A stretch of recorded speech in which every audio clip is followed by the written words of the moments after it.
Nessa edição do programa Você Tem Direito, nós vamos falar sobre os pagamentos de contas de energia nas agências do Banco do Brasil. E eu estou aqui com o Dr. Mário Paiva, que nós vamos conversar sobre esse assunto.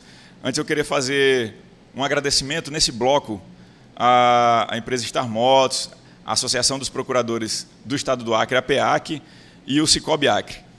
Quero também fazer um agradecimento ao Ministério Público do Estado do Acre, onde o programa Você Tem Direito tem as suas gravações aqui na rádio do Ministério Público. Então, fazer um agradecimento institucional ao Ministério Público do Estado do Acre.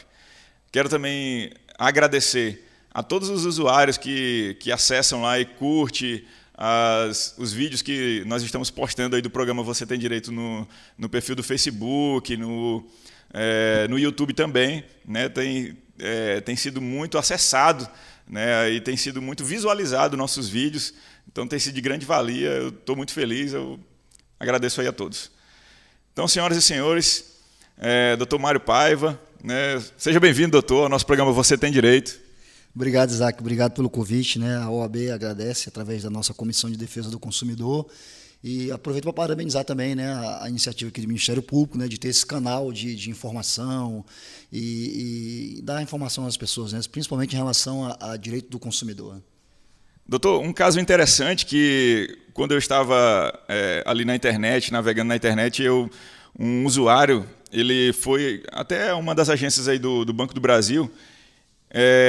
Na oportunidade, ele estava com um cheque para trocar um cheque.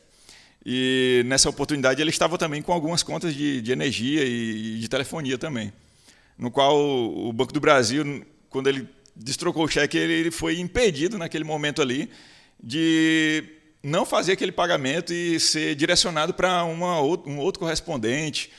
E esse mesmo usuário, ele levantou um questionamento interessante. Ele procurou a ouvidoria do Banco do Brasil, ele também procurou se existia algum embasamento, ele foi até no PROCON também, e não teve muitas respostas positivas. Ele levantou um questionamento interessante, baseado numa resolução do Banco Central do Brasil, onde fala que os bancos, as instituições bancárias, elas não podem dificultar, né, esse tipo de acesso a esses usuários. Aí eu queria ouvir do senhor o que o senhor tem a dizer a respeito disso. Isaac, essa questão do nosso ouvinte, aí, do nosso telespectador, de fato é uma coisa que vem acontecendo na prática, né? Os bancos, né, eles são autorizados a operar, a funcionar pelo Banco Central do Brasil, né? E existe, de fato, uma resolução, a resolução 3694 do ano de 2009, em que ela traça algumas formas de atendimento, né? E assim, Isaac, essa resolução, ela é para ser seguida pelas instituições bancárias e financeiras, né? Como se fosse uma lei, né, para os bancos, né? Ela foi editada através da reunião lá dos técnicos do Banco Central do Brasil. Enfim, com o que foi narrado pelo nosso ouvinte aí, no caso que ele teve a negativa do atendimento com relação ao pagamento de uma conta de luz, né, de uma conta de energia elétrica, isso teria ocorrido dentro de uma agência. De fato, é uma coisa que acontece, mas que tem que deixar bem claro duas situações. Esse tipo de situação, Isaac, não pode acontecer pelo simples motivo de que os bancos não podem vedar o acesso dos consumidores ao caixa, né? Ainda que naquela situação tenha caixa eletrônico, é um direito do consumidor ter acesso a todos os canais de atendimento do banco, inclusive com relação aos caixas, né, os caixas físicos, onde tem um atendente lá, né? Agora, esse mesmo artigo dessa resolução, ele diz que não pode negar o acesso. Contudo, alguns serviços, desde que haja informação clara e precisa para o consumidor, ele pode estar direcionando para um outro canal de atendimento. Eu acho que deve ter sido isso que aconteceu no caso aí do nosso ouvinte, né? Mas, assim, o artigo 2º da Resolução 3694 do Banco Central, ele diz que não pode ter negado acesso aos usuários, aos caixas, ainda que haja os terminais eletrônicos.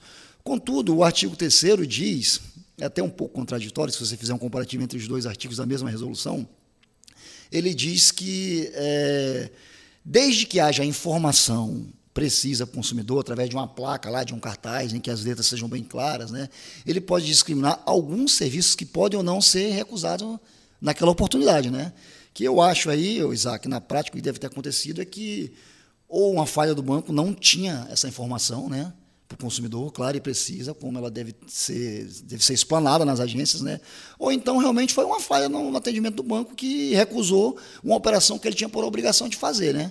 A gente precisava ver, no caso concreto, qual foi a situação em si. Mas, não obstante a isso, Isaac, eu digo, como advogado do consumidor, e por passar também como usuário alguns problemas nas agências bancárias, né, que existe uma lei maior, né, que é o Código de Defesa do Consumidor. Então, a Lei 8.078 de 1990, que é o Código de Defesa do Consumidor, ela está acima de qualquer resolução. Então, veja bem, para o direito do consumidor, se eu efetivamente tiver algum prejuízo ou algum direito violado, o que vai valer em juízo, na justiça, é a lei, né, o Código de Defesa do Consumidor. Né? E não é que a resolução não tenha valor, claro que ela tem, mas se você for comparar uma situação concreta, o juiz, no caso concreto, ele vai analisar e vai dar razão com base no Código de Defesa do Consumidor, que é a lei maior. Okay.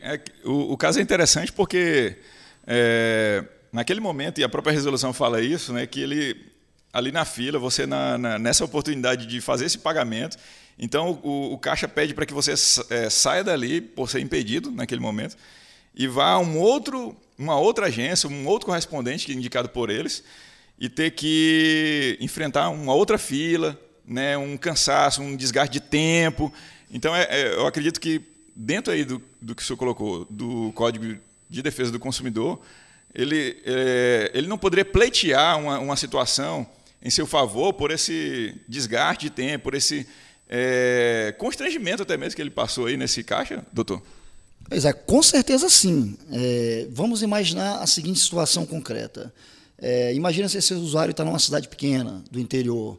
Essa cidade não tenha nenhum outro canal de atendimento, como uma casa lotérica, em que ele possa fazer alternativamente esse pagamento, né? É a obrigação e a dever do banco atender, não obstante ter resolução ou qualquer outra disciplina que regularize isso. Entendeu? Eu acredito que os bancos eles têm trabalhado muito essa questão do atendimento. Enfim, mas assim, pela narrativa do caso concreto aí que o nosso ouvinte nos passou, eu acredito que tenha sido uma falha do banco mesmo, porque não deve ter tido a informação correta a ele, porque senão eu acho que ele já teria dirigido, né, a um canal de atendimento que ele pudesse ter o atendimento dele completo. Então, eu acho que houve uma falha do banco, e aí é aquela questão, né, de você procurar ver de que forma isso ocorreu, né, como foi feito isso, né, e se isso efetivamente trouxe algum prejuízo para ele, né, para ele, consumidor. Mas, enfim, eu acredito realmente no consumidor que, nessa situação, houve realmente uma falha de informação. Né? O banco falhou com o dever de informação e transparência perante a ele. Então, aí é problema do banco, o banco tem que responder, né, por esse fato. Ok. Doutor, diante daquilo que atende o Código de Defesa do Consumidor, as pessoas que são prejudicadas em atendimentos aí, em relação às instituições bancárias, elas podem estar procurando o PROCON em relação a alguma falha de atendimento, alguma falha nos serviços aí, oferecidos pelas instituições bancárias? Sim, claro. Além do PROCON, Isaac, o próprio Banco Central ele tem uma ouvidoria. Né? Ele tem uma ouvidoria em que o consumidor pode relatar qualquer problema, né, ocorrendo dentro de agência. Então, assim, ele pode ligar para a ouvidoria do Banco Central, ele pode procurar o PROCON, que é um órgão de proteção e defesa do consumidor, né, ele pode vir até aqui mesmo ao Ministério Público, que tem uma promotoria de consumidor bastante atuante, né, ele pode ir na Defensoria Pública, ele pode procurar um advogado. Então, tem várias formas dele tentar, né, ver aí, solucionar o seu problema e, eventualmente, se ele tiver tido algum dano, algum prejuízo, ele ser ressarcido, né? Mas, assim, o que a gente bate naquela tecla é que o Código de Defesa do Consumidor ele é uma lei extremamente avançada, Isaac, ele protege o consumidor em quase todas as situações, e a gente orienta que as pessoas procurem os seus direitos, né?